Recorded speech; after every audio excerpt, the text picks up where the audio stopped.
আমাদের আজকের সম্মানিত দীর্ঘ পুরাতন 5 বছরের dealer Shahjalal feed and silage, Rubel Qureshi, Shahjalal মাজার গেট, সিলেট। Phone number 01745977838।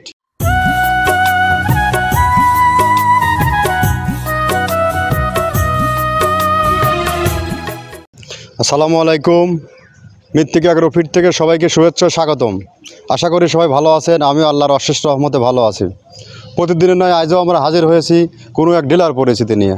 আমাদের আজকের সম্মানিত দীর্ঘ পুরাতন 5 বছরের dealer Shahjalal feed and silage, Rubel Qureshi, Shahjalal মাজার গেট, সিলেট। Phone number 01745977838। আমাদের রুবেল ভাই দীর্ঘ পুরাতন 5টি বছরের উনি আমাদের ডিলার। আমাদের এই 30 আইটেম মিশ্রিত যে গো খাদ্যটি, একই খাবার গাভী গরু ষাঁড় গরুকে খাওয়ানো যায়, এই খাবারটি বিক্রি করে যাচ্ছে।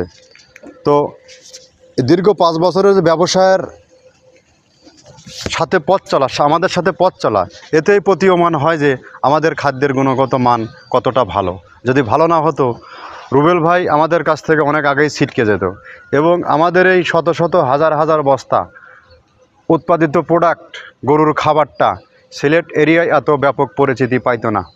সিলেটের সব থেকে সুনামধন্য যে খামারিগুলো আছে, যে আধুনিক খামারিগুলো আছে, প্রান্তিক খামারিগুলো আছে, সবাই এই খাবারের সাথে যুক্ত।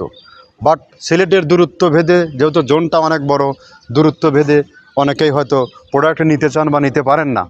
তো রুবেল ভাইয়ের সাথে যদি আপনারা কমিউনিকেশন করে মালটা যদি নিতে চান তাহলে নিতে পারবেন আপনারা, এবং সে নিজে থেকে বা আপনি আপনার পরিবহন দ্বারা মালটা নিতে পারবেন এবং কম দামের খাবারটা আপনার গরুকে খাওয়ান। আমাদের প্রোডাক্টটা কিন্তু মূলত 30টা আইটেম দিয়ে 30টা গরুর খাবার একত্র করার পরে একটা রেশন তৈরি করা হয়েছে, যেটা গাভী গরু ও ষাঁড় গরুর জন্য অতি উত্তম একটি খাবার। গাভী গরুকে খাওয়াইলে দুধ বৃদ্ধি হয়। যেহেতু সিলেট জোনে প্রচুর পরিমাণে গাভী গরু আছে, যেহেতু আমি একজন খামারি, একজন ব্যবসায়ী, গরুর সাথে দীর্ঘদিন রিলেটেড, কোন অঞ্চলে কোন গরুগুলো বেশি এটা কিন্তু আমি জানি। এবং প্রচুর পরিমাণে ফ্যাটানিংয়ের গরু হয়, বাট এই নভেম্বর থেকে শুরু হবে। আপনারা যারা কোরবানিকে টার্গেট করে এই ফ্যাটানিংয়ের গরু তৈরি করতে চান, ইতিপূর্বে উচ্চ মূল্যের খাবার খাইয়ে কতটা ফিডব্যাক পেয়েছেন জানি না, কতটা সফলতা অর্জন করেছেন জানি না। তবে আমার এই প্রোডাক্টটি আপনি এবছরের জন্য আপনার খামারে 1 মাসের জন্য হলেও ইন করার পরে আপনি নিজে দেখেন এই খাবারের গুণগত মানে, আপনার গরুর সঠিক সময়ে রুষ্টপুষ্ট এবং নির্দিষ্ট সময়ে দুধ হচ্ছে কিনা, নির্দিষ্ট পরিমাণ দুধ হচ্ছে কিনা, এবং আপনার গরু সঠিক সময়ে কনসেপ্ট হচ্ছে কিনা। গাভী গরুর সব থেকে বড় যে সমস্যা, ফার্মে যদি 10টা গরু থাকে, 5টা কনসেপ্ট হচ্ছে নির্দিষ্ট টাইমে আর 5টা ঝামেলা হচ্ছে। এর মূলে কিন্তু গোখাদ্য, দানাদার খাবার যদি আপনার সঠিক মানের খাবার যদি আপনি না খাওয়াইতে পারেন তাহলে কিন্তু হবে না। আর আমাদের সব থেকে চমকপ্রদ হচ্ছে আমাদের খামারটা টোটালি ন্যাচারাল এবং অর্গানিক। এখানে কোনো প্রকার রাসায়নিক কেমিক্যাল ইউজ করা হয় না। আপনি আজ থেকে 10 বছর ব্যাকে চলে যান, খামার লাইফ থেকে 10 বছর ব্যাকে চলে যান, দেখেন তো আমরা প্রান্তিক পর্যায়ে যে খামারিগুলো ছিলাম তারা ন্যাচারাল খাবার গরুকে খাওয়াইছি। কখনো এইরকম গরুতে কোনো কনসেপ্টে ঝামেলা হয়েছে কিনা? একটা গরু বারবার সিমেন্ট দেওয়ার পরে, সুই দেওয়ার পরে রাখতেছে না, বছরকে পর বছর দিচ্ছি। আগে কি আমাদের এই সমস্যাগুলো ছিল না? আমাদের সমস্যাগুলো কিন্তু মূলত দানাদার খাবারে, আর আমরা দানাদার খাবারের উপর নির্ভরশীল টোটালি। আর দানাদার খাবার ছাড়া খামারও অচল এবং কাঁচাঘাস ছাড়া অচল। তো সবাইকে বলি, আপনার স্বপ্নের খামার, যে খামার যে একবার স্টার্ট করেছে সেখানে কিন্তু একটা মোটা অঙ্কের বিনিয়োগ করতে হয়েছে। তো ইতিপূর্বে আপনার সিলেটে লন্ডনগামী লোকজন প্রচুর পরিমাণে আছে। তো যারা এখানে বিনিয়োগ করছে, হিউজ পরিমাণে বিনিয়োগ করছে, তারা কিন্তু কম পয়সার বিনিয়োগ করেনি। বা প্রান্তিক পর্যায়ে ক্ষুদ্র 2, 4, 5টা দিয়ে বিনিয়োগ করছে। 5টা গরুতে কিনতে গেলেও 10 লাখ টাকা এখানে পুঁজি বিনিয়োগ করতে হয়। আপনার 10 লক্ষ টাকা আপনার বিনিয়োগ যেন বৃথা না যায়, যার কারণে আপনার সঠিক মানের খাবারটি খাওয়ান। বাজারের রং ঢঙের খাবার, বিভিন্ন এই দাম সেই দাম, এই আইটেম সেই আইটেম, এগুলোকে কর্ণপাত না করে আপনি জেনুইন যে খাবারটা, সেইটা আপনি আপনার এলাকায় প্রাণী সম্পদ অফিসে গিয়ে ল্যাব টেস্ট করে খাবারের কোয়ালিটি এনশিওর করার পরে আপনার খাবারে আপনি করেন, দেখবেন আপনার খামার লাইফ থেকে কখনো ছিটকে যাবেন না। আর আমাদের খাবারটা দীর্ঘদিন পরীক্ষিত। তা যদি না হতো রুবেল ভাই আমাদের সাথে দীর্ঘ 5টি বছর বিজনেস করতে পারতো না। আর আমাদের খাবারের রেটটা কিন্তু বাজারে যত প্রকার খাদ্যদ্রব্যের বাজার আছে সবার থেকে নিম্নমানে এবং সর্বোচ্চ কোয়ালিটি সম্পন্ন মাল। আমাদের খাবারে কখনো কোনো প্রকার, আমি একজন খামারি, আমি যদি কোনো দুই নম্বরে খাবার খাওয়াই তাহলে আমার পশুটাও খাবে। বিধায় এই পরিকল্পনা বাদ আমরা সর্বসময় যেটা কোয়ালিটিফুল খাবার, হালি মাল, কোনো প্রকার গন্ধ বাসনা কম দামি দেখে এই দেখে সেই দেখে আমরা খাবার তৈরি করি না। আমাদের খাবারের মান আছে, গুণগত প্রোডাক্ট আছে। রুবেল ভাইকে বিশেষ করে বলবো, আপনি প্রত্যেকটা খামারের কাছ থেকে রিভিউ নেবেন যে আমাদের প্রোডাক্টটা খাওয়ানোর পরে গরুর কি কি সমস্যা হচ্ছে আর কি কি সুবিধা পাচ্ছে, কি কি অসুবিধা হচ্ছে। যে কোনো সময় আপনি খামারিদেরকে রিভিউ নিয়ে আমাদেরকে জানাবেন। যদি আপনি না জানান তাহলে কিন্তু আমি বুঝবো না আমার খাবারের মান কেমন। যদি প্রকার একজন খামারি হয়তো বলতেছে যে ভাই দুধ কম হচ্ছে, গরু নির্দিষ্ট সময় তাজা মোটা তাজা হচ্ছে না, খাচ্ছে না, কেন খাচ্ছে না, আপনি যখন আমাকে জানাবেন আমার মাথার মধ্যে সেই জিনিসটা থাকবে। কারণ আমি কিন্তু একা কাজ করতে পারি না, আমার পিছে কিন্তু 50 থেকে 70 জন লোক কাজ করে। এদের দ্বারাই কিন্তু আমাকে এই প্রোডাক্টগুলো তৈরি করতে হয়। যখন আপনার কাছ থেকে এই রিভিউটা আমি পাবো, তখন কিন্তু এদেরকে যখন আমি প্রেশার ক্রিয়েট করব, তখন কিন্তু আমার খাবারের মান আর নড়চড় হবে না। তখন আমাকে এর সাথে কী যুক্ত করতে হবে, কোনটার প্রোটিন পার্সেন্ট পাচ্ছি না, কোন প্রোডাক্টে আমার সমস্যা হচ্ছে, এটা কিন্তু আমার মেমোরিতে থাকবে। তখন এটা আমি সলিউশন করতে পারবো। প্রত্যেক ডিলারের কাছে আমার এইটা বিনতি আবেদন, আপনারা আমাকে জানাবেন, রিভিউটা আমাদেরকে দেবেন, তাহলে ভালো থাকবেন। আর আমরা মূলত যে 30টা প্রোডাক্ট দিয়ে তৈরি করে থাকি, এই 30টা প্রোডাক্ট সাথে আপনাদেরকে পরিচয় করে দেই। পরিচয় করে দেওয়ার পর আপনি তখন নিজে জাস্টিফাই করবেন এইটার যদি ব্যবহারের পরে খাবারের গুণগত মানটা কতটা বৃদ্ধি পেতে পারে। তো চলুন আমরা খাবারগুলোর সাথে পরিচয় করিয়ে দিই। প্রথমে দেওয়া আছে মসুরের ডাউল। এই ডাউলটা আপনার এ গ্রেড না, 2 গ্রেডের ডাউল এটা। এই ডাউলটা আমরা ক্র্যাশিং করে দিই, মূলত এইটা ডাউলটা ক্র্যাশিং করে দেওয়া হয়। আর 2 নম্বর আছে হচ্ছে ডাবলির খোসা। ডাবলির খোসা 2 রকম হয় ডাবলি, এটাতে মূলত এলচি গ্রে কালারের ডাবলি, এটাকে আমরা এখানে ইউজ করে থাকি। এটা আর ভাঙানো হয় না, এটা আস্ত ওর সাথে মিক্সার করে দেওয়া হয়। 3 নম্বরে দেওয়া আছে আপনার হচ্ছে খেসারির ভুসি। খেসারির ভুসিটাও আমরা ওখানে মিক্সারের মধ্যে দিয়ে দেওয়া হয়, এটা ভাঙানোর কোনো পার্ট থাকে না। এটা হচ্ছে গমের পাতা ভুসি, সিলেটে বেশিরভাগ পাতা হিসেবে পরিচিত। অর্থাৎ আমরা বলি মোটা ভুসি, কেউ বলে পাতা ভুসি। এই পাতা ভুসি এটা এসিআই কোম্পানির, এটাও এই মালের মধ্যে এটাও মিশ্রণ করে দেওয়া হয়, এটা আস্ত দিয়ে দেওয়া হয়, ভাঙানো হয় না। এটা দেওয়া আছে বাদামের খোল। বাদামের খোলটাও এখানে প্রচুর পরিমাণে ইউজ করা হয়। বাদামের খোলটা গাভী গরু প্লাস ষাঁড় গরুর জন্য অত্যন্ত প্রোটিন সমৃদ্ধি এবং হাই প্রোটিন একটা খাবার। আপনারা খাবার যদি নিয়ে থাকেন তাহলে দেখবেন আস্ত যে খোলটা বাজে, এটা মূলত বাদামের খোল আর নারিকেলের খোল। কারণ এইটা আমরা ক্র্যাশিং করে দেয় না, এই কারণে এটা পানিতে দেওয়ার পরে মুহূর্তের মধ্যে এটা মিশে যায়, পানিতে গলে যায়, যার কারণে এটা আমরা দেই না। যাক, এটাও আমরা প্রচুর পরিমাণে ইউজ করে থাকি। এটা হচ্ছে মসুরের এলচি ভুসি। এটার মধ্যে ধোলা দেখছেন, ধোলা না, এর ভিতরে আছে ডাউল। এলচি ভুসিটা আমরা প্রচুর পরিমাণে ইউজ করে থাকি। আর এটা হচ্ছে মসুরেরই কুন, অনেক রকমের ডাউলের সংমিশ্রণ তৈরি, এটা দেওয়া হয়। আর এটা আছে মাসকালার ভুসি।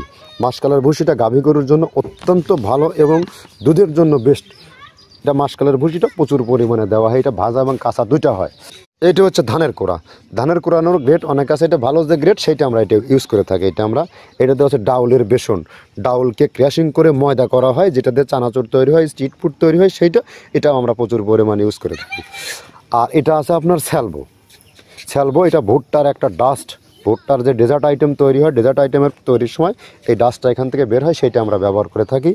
এটা হচ্ছে গমের খুদ। গমের খুদটা আমরা ক্র্যাশিং করে দিই, কারণ এটা হজমের সমস্যায় ক্র্যাশিং না করলে আমরা ক্র্যাশিং করে দিই। আর এটা হচ্ছে আপনার ডাউলের খেসারির যে গ্রেড 2 সেই ডাউলটা। এটা ডাউল আইটেমগুলো অনেক আছে, এটাও আপনার ডাউল আইটেমের মধ্যে একটা পড়ে, এটাও পর্যাপ্ত পরিমাণে দেওয়া হয়। এটা আপনার ডাবলি, রবি শস্য জাতীয়, মানে চটপটি যেখান সেইটা ডাবলি। আমরা একে একে 30টা খাবারের সাথে আপনাদেরকে পরিচয় করে দিলাম। এখন আপনারা নিজে যাচাই বাছাই করুন, বা নিজে এই প্রোডাক্টগুলো কালেক্ট করে নিজে তৈরি করে আপনার খামারে খাওয়ান। দেখেন আপনার গরু সুস্থ থাকে কিনা, আপনার খামারে লস থেকে লাভের অঙ্কটা ভারী হয় কিনা। এটা তৈরি করার পরে একই খাবার আপনি এখন চিন্তা ভাবনা করুন গাভী গরুর জন্য না ষাঁড় গরুর জন্য। এটা কিন্তু গাভী গরু ষাঁড় গরু উভয়ের জন্যই। যদি আমি যদি আমার কল্প থেকে যদি এই খাবারটা আমি দিয়ে থাকি, তাহলে এই খাবারের গুণগত মান 100 হবে। এবং বাংলাদেশের সব থেকে যত টপ কোয়ালিটির আইকনিক খামার আছে, সব খামারে কিন্তু এই খাবার যুক্ত। যদি এই খাবার যদি এমন তেমন হতো, তাহলে আমি ব্যক্তি এখানে থাকতে পারতাম না। তো কথা দীর্ঘায়িত করব না, নিজের জিনিস সর্বসময় নিজের কাছে ভালো। আর অনলাইন ভার্চুয়াল মার্কেটে এখন বিভিন্ন রকম উল্টাপাল্টা তথ্য দিয়ে বিভিন্ন জন বিভিন্নভাবে প্রোডাক্ট সেল করতেছে, বিভিন্ন সময় মানুষের আস্থার জায়গাটা শেষ হয়ে গেছে। তো আমি বেশি নিতে বলবো না, 2-4 বস্তা মাল নিয়ে আপনি অন টেস্ট দেখুন, যদি প্রোডাক্টের মান ভালো হয়। আর আমাদের পেজটা ফলো দিয়ে রাখেন, মৃত্তিকা ডেইরি ফার্ম নামে পুরাতন একটা পেজ ছিল, ওই পেজেই আমরা চালায় যাচ্ছি। অ্যাগ্রোফিটের কোনো পেজ নেই, মৃত্তিকা ডেইরি ফার্মের পেজটায় দেখে আসুন আপনি কত শত গাড়ি আমাদের এখান থেকে কন্টিনিউয়াসলি লোড হয়, কোথায় কোথায় মাল যাচ্ছে এবং যাচ্ছে কিনা তাদের ডিটেলস অ্যাড্রেস ডেসক্রিপশনে দেওয়া আছে, সেখানে নাম্বার আছে সারা বাংলাদেশের প্রত্যেকটা ডিলার, প্রত্যেকটা খামারের।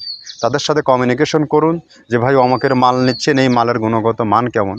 সবাই কিন্তু আমার কেনা লোক না, ওরা আমার সাথে বিজনেস করতেছে, তো হিসাব এরকমই আসে এটাই। তো আপনিও চাইলে আমাদের সাথে যদি বিজনেস করতে চান, ডিলার নিয়ে বিজনেস করতে চান, অন্য অন্য জেলাতে অন্য অন্য জায়গায় সহজ শর্তে ডিলার দেওয়া হচ্ছে। আপনি যদি ডিলার নিয়ে বিজনেস করতে চান, সঠিক নিয়মাবলীটা বলে দেই। আপনাকে এখানে কোনো প্রকার প্রথমত টাকা জামানত রাখতে হবে না, এবং আপনাকে মাসিক কোনো টার্গেট দেওয়া হবে না। আপনি নতুন উদ্যোক্তা, দেশের বাইরে থাকেন, দেশে থাকেন, খুঁজছেন ছোটো ভাইকে ব্যবসায় বসাবেন, ভাবছেন মূলধন দিব, সে যদি হারায় ফেলে, না দিতে হবে না। আপনি 50 বস্তা মাল সেখান থেকে নিয়ে যান, নিয়ে গিয়ে তার হাতে তুলে দেন। সে যদি ব্যবসায়ী সত্যিকারে যদি ব্যবসা করার মানসিকতা থাকে, এই প্রোডাক্ট কাস্টমারের কাছে পৌঁছাক। আর আমরা তো অনলাইন মার্কেটিং করেই দিচ্ছি, দেওয়ার পরে কাস্টমার যদি রিভিউ দেয় তখন অটো তাকে খুঁজে নেবে, লস হবে না আপনার। আপনার খামার আছে, আপনি বাইরে 10টা খামারে মাল বিক্রি করলেন, আপনার খামারের খরচটা যদি কমে যায়। বিজনেস করলে, ব্যবসা করলে বিভিন্ন পলিসিতে বিজনেস করা যায়, খরচ কমানো যায়। আপনাদের খামারের খরচ না কমাতে পারেন, খাদ্য কাজের লোকের খরচ না কমাতে পারেন, সঠিক ম্যানেজমেন্টে যদি না আসতে পারেন, সঠিক হিসাব যদি না আসতে পারেন, তাহলে কিন্তু আপনার জন্য খামার জীবন না। আপনার যতই রসুন আনিয়ে এসে খামারে ওঠান না কেন, আপনাকে সঠিক মানে দানাদার খাবার দিতে হবে, নাহলে গরু কনসেপ্টের সমস্যা হবে, দুধ পাবেন না, সঠিক সময়ে আপনার গরু মোটা তাজারণ হবে না। আর এমনি তো প্রত্যেক বছর কোরবানি আসলে তো বাজার ধস। আপনার ব্যবসায়িক পলিসি, আপনার কৌশল আপনাকে তৈরি করে নিতে হবে, কেউ শিখাই দেবে না। কিন্তু আপনি আমার কাছ থেকে আমার প্রোডাক্ট আপনি বুঝে নেবেন। তো যা কথা দীর্ঘায়িত করবো না, রুবেল ভাইয়ের 380 বস্তা মাল চলে যাচ্ছে। এবং এই মালগুলো যখন আমরা পরিবহন করে থাকি, বড় বড় ট্রাকগুলোয়, 20 ফিটের ট্রাকগুলোয় যখন পরিবহন করে থাকি, মূলত এখানে 380 বস্তা মাল যায়। যমুনার সাথে টোল ক্যাপাসিটি 14 টন, এর উপরে মাল আমরা দিতে পারি না। আর এখানে যখন মালগুলো গাড়িতে আমরা উঠাই, তখন আমরা আমার অফিসিয়াল লোকজন দ্বারা, আমার ফ্যাক্টরির লোকজন দ্বারা টালি, অর্থাৎ যে টালিটা দেখতে পাচ্ছেন, এই টালি দ্বারা গণনা করে টাকে ওঠানো হয়। এবং যে টাকওয়ালা যে বুঝে নিচ্ছে, সেও একটা টালি দিয়ে বুঝে নিচ্ছে। তাহলে উভয় পক্ষে এখান থেকে সমন্বয় করে দিচ্ছি আমরা। এখন আপনার দায়িত্ব, 380 বস্তা মাল আপনাকে আদৌ দিলাম কিনা, আপনি আপনার প্রতিষ্ঠান ফার্মে মালটা নামানোর সময় আপনি এভাবে বুঝে নেবেন।